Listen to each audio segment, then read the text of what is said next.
बिस्मिल्लाहिर्रहमानिर्रहीम। Dear students and viewers, अस्सलाम वालेकुम। जॉब्स एंड टेस्ट चैनल में खुश आमदीद। डियर स्टूडेंट्स, हम हेडमास्टर का पास्ट पेपर 2014 का डिस्कस कर रहे थे। उसके 21 क्वेश्चन हमने डिस्कस किए थे और आगे आज हम उसके कुछ और क्वेश्चन डिस्कस करते हैं। तो क्वेश्चन नंबर 22 है जी,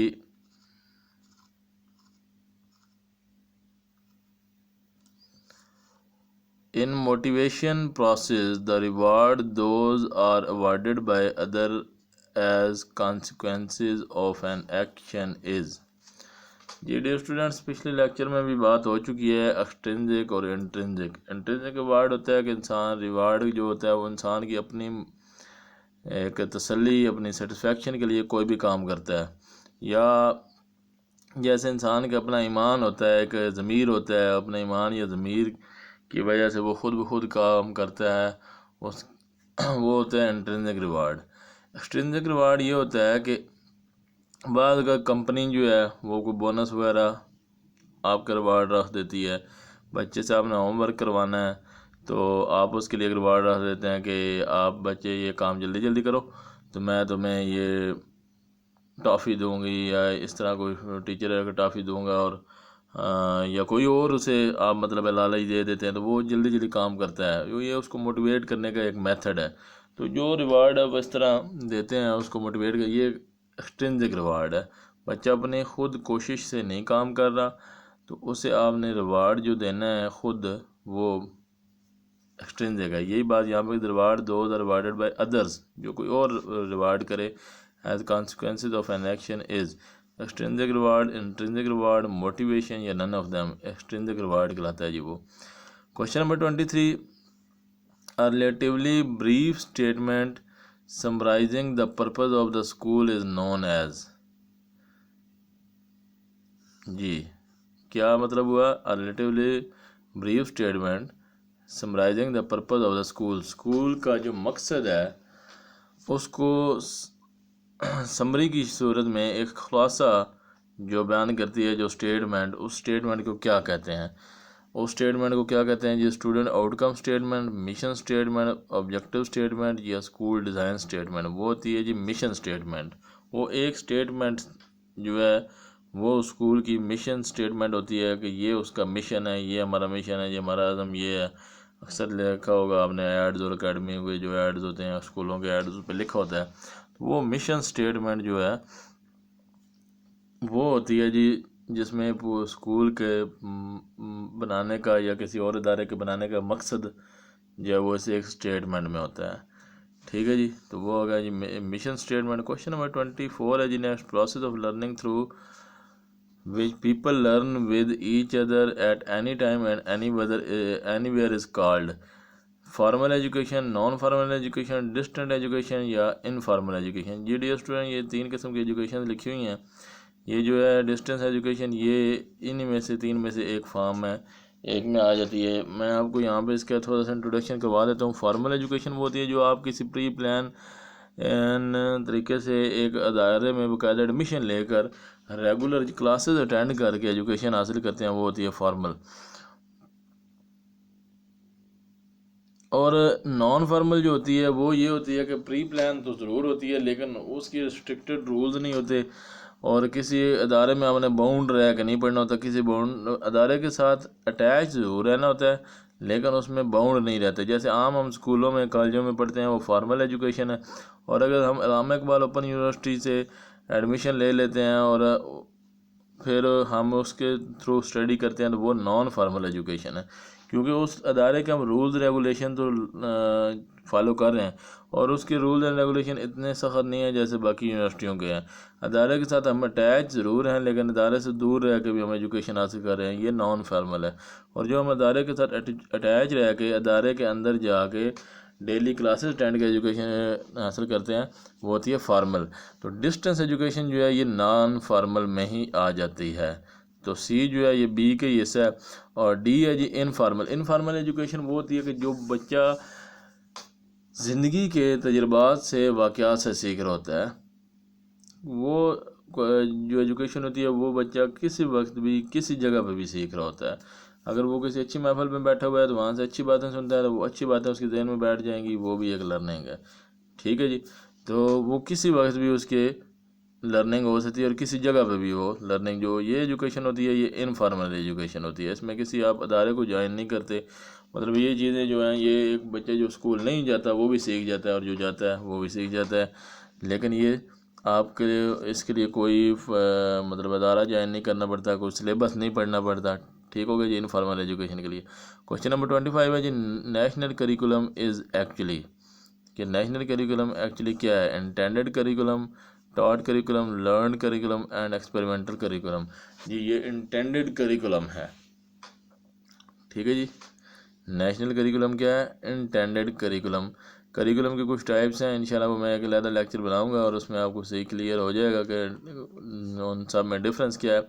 आगे नेक्स्ट क्वेश्चन की तरफ जाते हैं जी, which type of class room is characterised by free for all? जी learner centred, subject centred, teacher centred या एक्टिविटी बेस्ड जो क्लासरूम है। क्लासरूम की ये टाइप्स लिखी हैं कि लर्नर सेंटर क्लासरूम जो है वो फ्री फॉर ऑल होता है, या सब्जेक्ट सेंटर क्लासरूम जो है वो फ्री फॉर ऑल होता है, या टीचर सेंटर क्लासरूम जो है वो फ्री फॉर ऑल होता है, या एक्टिविटी बेस्ड क्लासरूम जो है वो फ्री फॉर। लर्नर सेंटर जो क्लासरूम होता है वो फ्री फॉर ऑल होता है, हर एक के लिए उसमें अपॉर्चुनिटी होती है, कोई भी उसमें आकर लर्निंग कर सकता है। ठीक है जी। लर्नर सेंटर जो क्लासरूम होता है। अब सब्जेक्ट सेंटर में ये होता है कि अब जो सब्जेक्ट मतलब है हमारे पास बायो और कंप्यूटर के बच्चे अलग होकर बैठ के पढ़ते हैं। अब बायो की अगर क्लास हो रही है तो कंप्यूटर वाला जो वहाँ पे जाके नहीं पढ़ सकता। टीचर सेंटर भी इसी तरह आ जाता है कि जिस टीचर के पास आपका सब्जेक्ट नहीं है, अब ये तो नहीं है कि जो एक टीचर कोई भी सब्जेक्ट पढ़ा रहा है और आप उसके बाद जाकर लर्न करना शुरू कर दें, ये ऐसा मुमकिन नहीं है। आपने वही सब्जेक्ट पढ़ना है। सब्जेक्ट सेंटर और टीचर सेंटर एक ही मानों में आ जाता है। इसी तरह एक्टिविटी बेस्ड जो है वो भी फ्री फॉर ऑल नहीं होता, क्योंकि उसमें भी एक्टिविटी में भी वो हिस्सा ले सकते हैं जो उस मतलब एक्टिविटी में शुरू से परफॉर्म कर रहे होते हैं और जिन्होंने उसमें हिस्सा लेना होता है। ये नहीं कि कोई भी बंदा किसी बार भी उस एक्टिविटी में हिस्सा ले। लेकिन लर्नर सेंटर में वो हर एक के लिए फ्री होता है, कोई भी बंदा वो लर्न कर सकता है। जो मतलब बेसिक चीज़ें हैं जैसे हमारी अखलाकियात हैं, अब एथिक्स जैसे होता है, एथिक्स जो है मुस्लिम और नॉन मुस्लिम सब भी उनके लिए अहम है, सभी सीखते हैं एथिक्स। ठीक है जी। लेकिन अब नॉन मुस्लिम जो है वो इस्लामियात नहीं पढ़ते, वो उनके लर्नर सेंटर में करिकुलम में नहीं आती। एथिक्स जो है वो लर्नर सेंटर करिकुलम में आ सकती है, क्योंकि वो हर एक स्टूडेंट ने लर्न करनी होती है। कैसे बोलना है, किसी के साथ कैसे रहना है, कैसे सलाम लेना है, कैसे उठना है, कैसे बैठना है, ये जो चीज़ें हैं ये आप कह सकते हैं। जी dear student, next question number 77 है, the purpose of the helping teach to improve instruction is named as. जी सुपरविजन, एडमिनिस्ट्रेशन, एवेलुएशन या अप्रेजल, ये चार मुख्तलिफ चीज़ें हैं जी। मैं इनमें आपको डिफरेंस बताता हूँ कि सुपरविजन ये होता है कि आप टीचर्स में से एक सीनियर टीचर है वो आपको अगर सुपरवाइज़र बना दिया जाए, फॉर एग्जांपल प्रिंसिपल उसको सुपरवाइज़र बना देता है, वो आप नए टीचर आए हैं स्कूल में, वो आपकी एक्टिविटीज़ को नोट करेगा और सिर्फ नोट करके सिर्फ आपके पे तनकीद नहीं करेगा, ये नहीं करेगा जाकर हेड मास्टर को शिकायत लगाएगा कि ये बंदा जी पढ़ा ही नहीं रहा सही, इसे पढ़ाना आता ही नहीं है। बल्कि वो ये करेगा कि आपके जो नेगेटिव चीज़ें हैं, जो आप में मेथड में कमी पेशी है, जो वीकनेसेस हैं वो नोट करेगा और आपको गाइड करेगा कि इनको कैसे इम्प्रूव करना है, कैसे क्लास को कंट्रोल करना है, कौन सा मेथड आप लोग यूज़ करें तो बच्चा सही लर्न करेगा। ये होता है जी सुपरविजन। ये बात हो रही है ऊपर के the purpose of helping teach to improve instruction, help करना इंस्ट्रक्शंस को इम्प्रूव करने में या मतलब टीचिंग मेथड को इम्प्रूव करने में, वो सुपरविजन में आ जाता है। एडमिनिस्ट्रेशन जो होता है ये होता है कि आपके पास जो रिसोर्स अवेलेबल हैं, ह्यूमन रिसोर्स हैं या अदर रिसोर्स हैं, उनको आपने यूज़ करके ज़्यादा से ज़्यादा बेनिफिट जो हासिल करना है। वैल्यूएशन होता है कि जायज़ा लेना। ठीक है जी। एवेलुएशन जो है वो जायज़ा स्कूल की एक्टिविटीज़ का एवेलुएशन जो है वो हेडमास्टर कर रहा होता है, वो उसका एडमिनिस्ट्रेटर होता है और वो ही उसको एवेलुएट कर रहा होता है। ठीक है जी। और अप्रेजल होता है तारीफ़ करना, किसी से कोई काम करवाना हो बच्चे से कोई काम करवाना है तो आप उसकी थोड़ी बहुत तारीफ़ कर दें, ठीक है, तो वो पहले से बेहतर काम करके आएगा। तो सुपरविजन इसका करेक्ट आंसर था जी। बाकी भी मैंने चीज़ें एक्सप्लेन कर दी। क्वेश्चन नंबर 28 है, which one is not the element of the management, कि मैनेजमेंट का एलिमेंट यहाँ से कौन सा नहीं है? प्लानिंग, काउंसलिंग, लीडिंग या कोऑर्डिनेटिंग। जी प्लानिंग भी इसका एलिमेंट है मैनेजमेंट का, लीडिंग भी है, कोऑर्डिनेटिंग भी है, काउंसलिंग नहीं है, ठीक है जी। आगे इसका एक और क्वेश्चन है, उसमें आपको क्लियर हो जाएगा। In POSDCORB CO stand for. POSDCORB ये 4 हमारे पास 8 वर्ड्स हैं इकट्ठे लिखे हुए, ये शॉर्टकट है। एक्चुअली ये बनते क्या हैं ये मैं आपको बताता हूँ। तो इसमें CO का क्या मतलब है? P से होता है जी प्लानिंग, O से होता है ऑर्गेनाइजिंग, S से होता है स्टाफिंग, ठीक है जी। D से क्या होता है? Decision making. CO से होता है कोऑर्डिनेशन, ठीक है जी।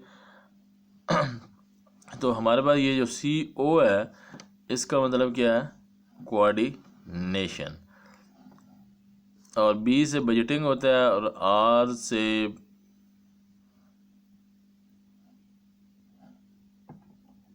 R से भी कुछ होता है, अभी मेरे माइंड में नहीं है, बहरहाल B से बजटिंग है। तो हमारे पास इसका CO जो राइट ऑप्शन है वो है कोऑर्डिनेशन, ठीक है जी। ये कोऑपरेशन, कोलेक्शन या कोरिलेशन है, कोऑर्डिनेशन इसका राइट ऑप्शन है जी। क्वेश्चन नंबर 30 है, the content to be taught by the teacher to the peoples was derived from, कि जो कंटेंट टीचर अपने शागिर्दों को पढ़ा रहा होता है वो कहाँ से आता है? कहाँ से ड्राइव किया जाता है? टॉपिक से, सिलेबस से, करिकुलम से या एजुकेशनल एक्सपीरियंस से? करिकुलम से। करिकुलम डिफ़ाइन कर दिया जाता है। पॉलिसी मेकर्स जो होते हैं, हमारे सीनियर जो होते हैं, वो एक करिकुलम डिफ़ाइन कर देते हैं। उस करिकुलम के मुताबिक टेक्स्ट बुक्स छप जाती हैं। वो टेक्स्ट बुक्स फिर हमारे अदारों में आ जाती हैं और उस टेक्स्ट बुक को फॉलो करके टीचर पढ़ा रहा होता है। तो इसलिए जो सिलेबस या जो कंटेंट टीचर पढ़ा रहा होता है वो कहाँ से लिया जाता है? करिकुलम से।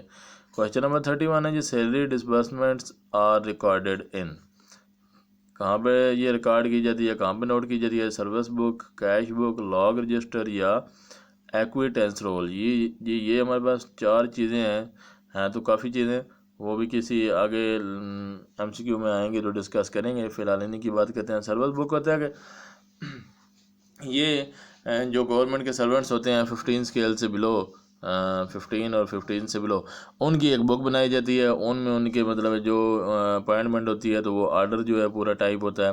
फिर जो उनका सालाना इंक्रीमेंट लगता है वो उनका टाइप होता है। उनकी प्रमोशन होती है वो उनकी टाइप होती है, ठीक है जी। ये एक सर्विस बुक उनका एक रिकॉर्ड होता है। उनकी छुट्टियों का रिकॉर्ड उसमें टाइप होता है, ठीक है।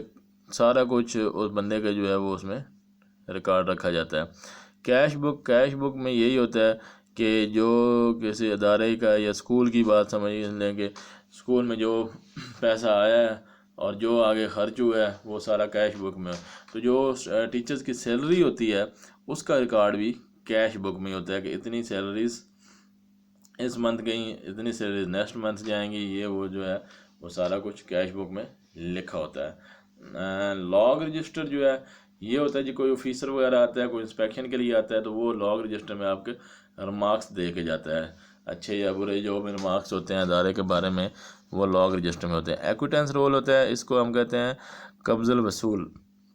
जब कोई ऑफिसर ट्रांसफ़र होता है तो नया ऑफिसर आता है तो वो कब्ज़ल वसूल में हर चीज़ का अंदराज होता है। स्कूल में इतनी कुर्सियाँ हैं, इतने कमरे हैं, और इतने बेंचेस हैं, इतने कंप्यूटर हैं, ठीक है जी।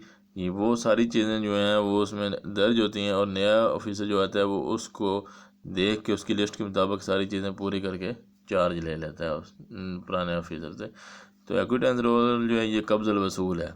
कोई जो भी चीज़ आपके कब्ज़े में आई, मतलब गवर्नमेंट ने कोई ग्रांट दी, कोई गवर्नमेंट ने नई कुर्सियाँ इशू की तो वो भी आपने उसमें नोट करनी है, ठीक है जी। कोई आपके पास पुरानी हो गई, टूट गई तो वो आपने नीलाम कर दी हैं तो वो भी उसमें नोट होंगी। एक्विटेंस रोल ये चीज़ है जी। क्वेश्चन नंबर 32 है जी, elements of administration according to Luther Gulick are famous as. जी लुथर गुलिक ने जो एडमिनिस्ट्रेशन के एलिमेंट्स बताए थे वो कौन से थे? पोस्ट कॉर्ब, पोस्ट कॉर्ब, पोस्ट बॉर्ब या पोस्ट कॉर्ड। जी बी ऑप्शन राइट है, पीछे भी बात हो चुकी है ये। पोस्ट कॉर्ब, ये POSD, ये सारी बात पीछे हो चुकी है कि क्या क्या ये एडमिनिस्ट्रेशन या मैनेजमेंट के, ये एक ही चीज़ है। एडमिनिस्ट्रेशन और मैनेजमेंट में कोई ख़ास फ़र्क नहीं है, बहुत माइन्यूट सा डिफरेंस है। ये भी इसी लेक्चर में एक्सप्लेन करेंगे। तो ये सेम ही एलिमेंट्स हैं जो हमने पीछे मैनेजमेंट के पढ़े हैं वो, और जो ये एडमिनिस्ट्रेशन के हैं वो एक ही है। NCHD स्टैंड फॉर, NCHD से क्या बनता है? National commission for human development, national centre for human development, national council for human development या नेशनल काउंसिल फॉर ह्यूमन। तो ये राइट ऑप्शन ए है, national commission for human development. Next question number 34, inductive method help to draw the conclusion from. जी पीछे lecture में बात हो चुकी है इंडक्टिव और डिडक्टिव में क्या डिफरेंस है। इंडक्टिव में होता है हम स्पेसिफिक से जर्नल की तरफ जाते हैं, ठीक है जी, और डिडक्टिव में होता है जनरल से स्पेसिफिक की तरफ जाते हैं। मतलब simple to complex, concrete to abstract, general to specific या स्पेसिफिक टू कंक्रीट। मतलब आप एक सिंपल चीज़ें पहले डिस्कस करके और उसके बाद आप मुश्किल की तरफ ले जाएं। जैसे हम मैथ्स के क्वेश्चन करवाते हैं तो पहले सिंपल छोटी मोटी एग्जांपल्स करवा के फिर उन एग्जांपल्स की मदद से हम बड़े और मुश्किल जो क्वेश्चन है फार्मूला की बेस पे करवा सकते हैं। एक रूल बना लेते हैं और फिर उस रूल को फॉलो करके हम आगे क्वेश्चन हल करते जाते हैं। मतलब ये रूल की तरफ हमें लेके जाता है और वो हमें रूल से वापस लेकर जाता है। रूल की मदद से हम मतलब डिडक्टिव में इंडक्टिव में हम स्पेसिफिक टू जनरल, जनरल हो गया मतलब रूल, जो आपने एक रूल या फार्मूला बना लिया, और डिडक्टिव में जनरल टू स्पेसिफिक होता है कि आपने वो फार्मूला या वो रूल फॉलो करके आगे अपने काम या अपने क्वेश्चन करते गए। क्वेश्चन नंबर 35 है जी, effectiveness of curriculum determined by, कि आपने ये जो गवर्नमेंट ने या पॉलिसी मेकर ने जो करिकुलम बनाया है वो कितना इफेक्टिव है, कैसे पता चलता है?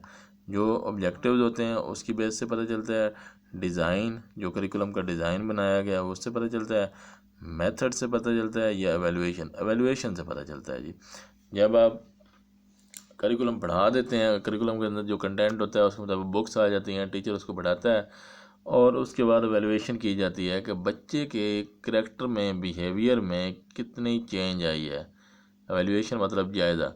अगर उसका बिहेवियर पहले से बेहतर हुआ है, उसने कुछ लर्न किया है, तो आप कह सकते हैं कि आपका करिकुलम इफ़ेक्टिव था।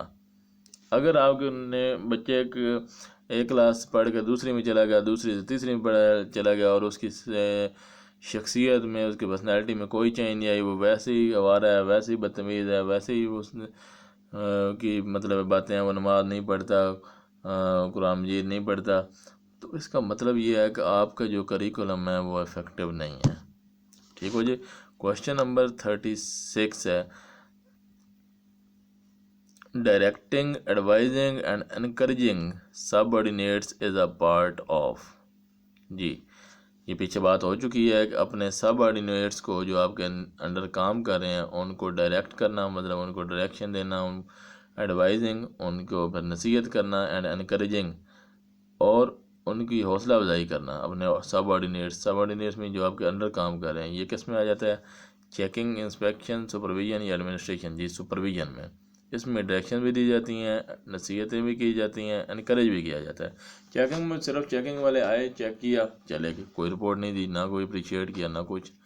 इंस्पेक्शन का मतलब ही कुछ इसी तरह है, तो उसमें भी थोड़ा बहुत, लेकिन इंस्पेक्शन में ये होता है कि चेकिंग करते हैं और अगर कोई चीज़ ना सही हो, कोई मतलब इंस्पेक्शन के लिए कोई ऑफिसर आता है और आपके स्कूल में देखता है कि कहीं गंदगी पड़ी है, सफाई सही नहीं है, तो वो उस पर डांट के भी चला जाता है, बाद का झाड़ पिला जाता है।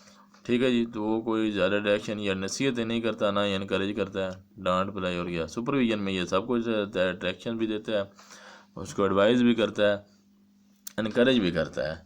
ठीक है जी, अपने सबऑर्डिनेट्स को। और एडमिनिस्ट्रेशन में तो भी इसी तरह ही है कि एडमिनिस्ट्रेशन में सारे रोल आ जाते हैं। अगर एडमिनिस्ट्रेटर ये ठीक तरीके से काम करे, वो अगर देखे तो एक जगह कहीं पे वो चेकिंग कर रहा है, अगर वो देखे तो कहीं पे इंस्पेक्शन कर रहा है क्लास की, और अगर टीचर काम नहीं कर रहा तो उसे डांट भी पिला सकते हैं। और एक जगह पे अगर देखे वही एडमिनिस्ट्रेटर जो है हेडमास्टर, एडमिनिस्ट्रेटर है एक्चुअली, तो वो सुपरविजन भी कर रहे हैं। सुपरविजन का रोल, सुपरवाइज़र का रोल कैसे है कि वो किसी क्लास में जाता है, न्यू टीचर है, उसका मेथड ऑफ टीचिंग सही नहीं है, क्लास उसे कंट्रोल नहीं हो रही, वो उसको सही तरीके से गाइड करता है, समझाता है कैसे क्लास कंट्रोल करते हैं और साथ उसको इनक्रेज भी करता है। तो ये उसका यही रोल सुपरविजन का हो गया। तो मतलब हेड मास्टर के ये सारे रोल्स बनते हैं। लेकिन यहाँ पे बात क्योंकि डायरेक्टिंग एडवाइजिंग और इनकरेजिंग की हो रही है तो वो सिर्फ सुपरवाइजन में आता है। क्वेश्चन नंबर 37 है जी, a type of test use to predict future situation of the student. ऐसा टेस्ट है जो बच्चे के मुस्तकबिल में जो उसकी सिचुएशन होगी उसके बारे में जो प्रिडिक्ट करता है, पेशन गोई करता है, वो स्टैंडर्डाइज टेस्ट है, एप्टीट्यूड टेस्ट है, अचीवमेंट टेस्ट है या टीचर मेड टेस्ट है जी। तो जी राइट ऑप्शन है जी इसका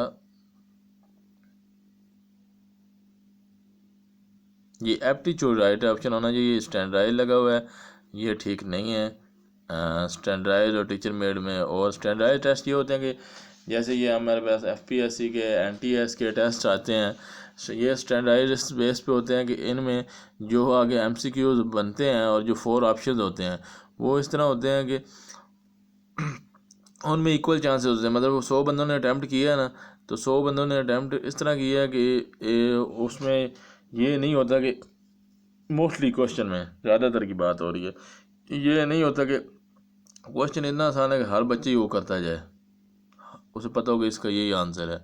मतलब उसके जो आगे ऑप्शंस होते हैं वो जैसे हम डिस्ट्रैक्टर्स भी कहते हैं, वो काफ़ी टफ होते हैं। मतलब बच्चे को या कैंडिडेट को वो कंफ्यूज कर लेते हैं, वो उन्हीं ऑप्शन में कंफ्यूज होया रहता है कि ये होगा या ये होगा। तो इस तरह के जो टेस्ट होते हैं वो स्टैंडर्ड टेस्ट होते हैं। टीचर मेड जो टेस्ट होते हैं वो सिंपल से होते हैं, क्वेश्चन आता ही जाए, आप ऑप्शन देखने से पहली बात का तो आपको आंसर पता होता है, ऑप्शन सारे नहीं पढ़े। लेकिन जो स्टैंडर्ड टेस्ट होते हैं, जो एफपीएससी पीपीएससी के होते हैं, वो स्टैंडर्ड टेस्ट होते हैं, वो 2 या 3, मोस्टली 2 पे आप कंफ्यूज हो जाते हैं कि ये आंसर है, वो मतलब इतने करीब करीब होते हैं उसके ऑप्शन।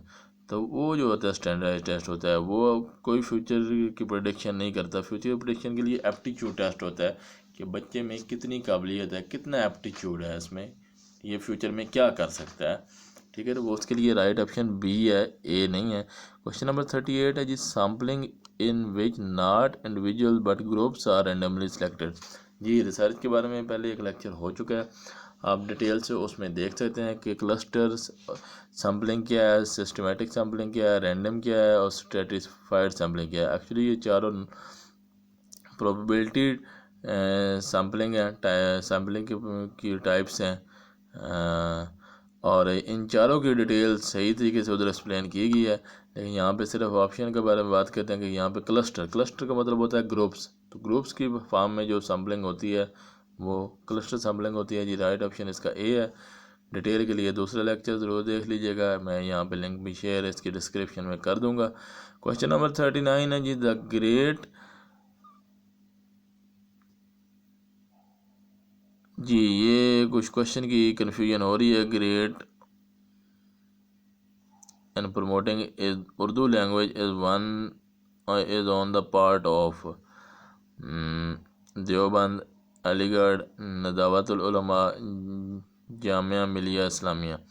जी क्वेश्चन का यहाँ पे अब आइडिया नहीं हो रहा, लेकिन यहाँ पे जो स्टेटमेंट है उससे यही आइडिया हो रहा है कि उर्दू लैंग्वेज को प्रमोट करने में कौन सा अदारा आगे आगे था। ये देवबंद मूवमेंट एक थी, क्या वो आगे आगे थी, अलीगढ़ कॉलेज या अलीगढ़ मूवमेंट थी बाद में वो, ठीक है, कॉलेज भी बना बाद में अलीगढ़ और यूनिवर्सिटी बनी।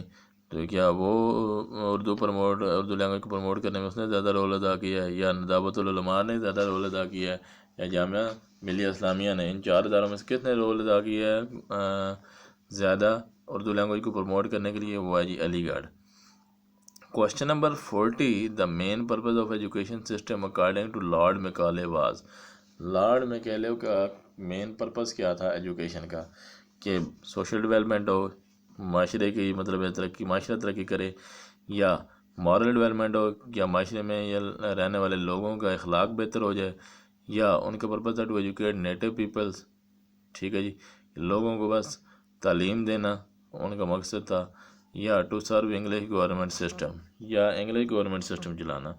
जी लॉर्ड मैकाले का जो एजुकेशन सिस्टम था उसका सिर्फ पर्पज़ ये था कि नेटिव पीपल्स को एजुकेट किया जाए। मतलब ये एक जगह पे मैंने ये भी पढ़ा था कि उनका काम सिर्फ और सिर्फ क्लर्क भर्ती करना था।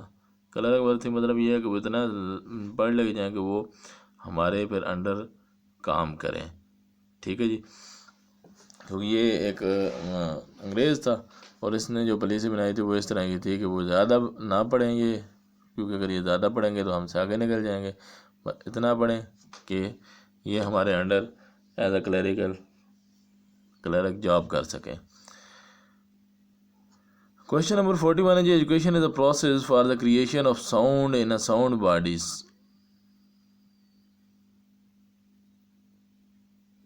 Creation of sound in a sound body नहीं, ये line actually education is a process for the creation of sound mind in a sound body. जी ये कोई एक्चुअली मैंने ये नेट से टेस्ट अपलोड किया है एक ग्रुप से, तो इसके क्वेश्चन में मिस्टेक है लेकिन मैं करेक्शन करवाता जाऊंगा साथ साथ। Education is the process for the creation of a sound mind in a sound body. जी ये किसकी डेफिनेशन है? ये एजुकेशन की एक्चुअली डेफिनेशन है। किसने ये कहा था? प्लेटो ने, रोसो ने, अरिस्टोटल ने या डेवी ने। ये चार एजुकेशनिस्ट हैं। तो अरिस्टोटल ने ये कहा था कि एजुकेशन का असल मकसद जो है वो एक साउंड बॉडी में साउंड माइंड पैदा करना है। ठीक है जी। UNESCO has proposed that a developing country must spend on education sector 4% of GNP, 5% of GNP, 6% of GNP या 7% of GNP। जी यूनेस्को ने ये प्रपोज किया था कि जो डेवलपिंग कंट्रीज़ हैं, जो तरक्की पजीर मुल्क हैं, जिनमें पाकिस्तान भी आता है, वो एजुकेशन सेक्टर में कम अज़ कम भी 4% अपने GNP का खर्च करें। ठीक है जी। उसके बाद क्वेश्चन नंबर 43 है the objective of education are derived from. Education के जो ऑब्जेक्टिव्स डिसाइड किए जाते हैं फ़िलासफ़ी में यही होता है। फ़िलासफ़ी और साइकोलॉजी मुख्तलिफ़ चीज़ें हैं। फ़िलासफ़ी में ऑब्जेक्टिव्स ही डिसाइड किए जाते हैं और उन ऑब्जेक्टिव्स की बेस पे फिर करिकुलम डिफ़ाइन किया जाता है। जी तो वो कहते हैं कि वो ऑब्जेक्टिव्स जो हैं एजुकेशन के, वो लिए कहाँ से जाते हैं? कल्चर से, बुक से, थीसिस से या पेरेंट्स से? कल्चर से। जो भी करिकुलम डिफ़ाइन होता है 8-10 साल बाद पॉलिसी आती है, नया करिकुलम डिफ़ाइन होता है, वो माशरे की ज़रूरियात और आने वाले वक्तों में जिन चीज़ों की ज़रूरत होगी उसको मद्देनज़र रख के ऑब्जेक्टिव्स तय किए जाते हैं और फिर ऑब्जेक्टिव्स की बेस पे सिलेबस और कंटेंट इकट्ठा करके और आगे करिकुलम डिफ़ाइन किया जाता है। ठीक हो गया जी। तो राइट ऑप्शन जो है वो कल्चर है इसका। क्वेश्चन नंबर 44 है the inspection concept was started in. Inspection का जो कंसेप्ट है ये सबसे पहले स्टार्ट किधर से हुआ?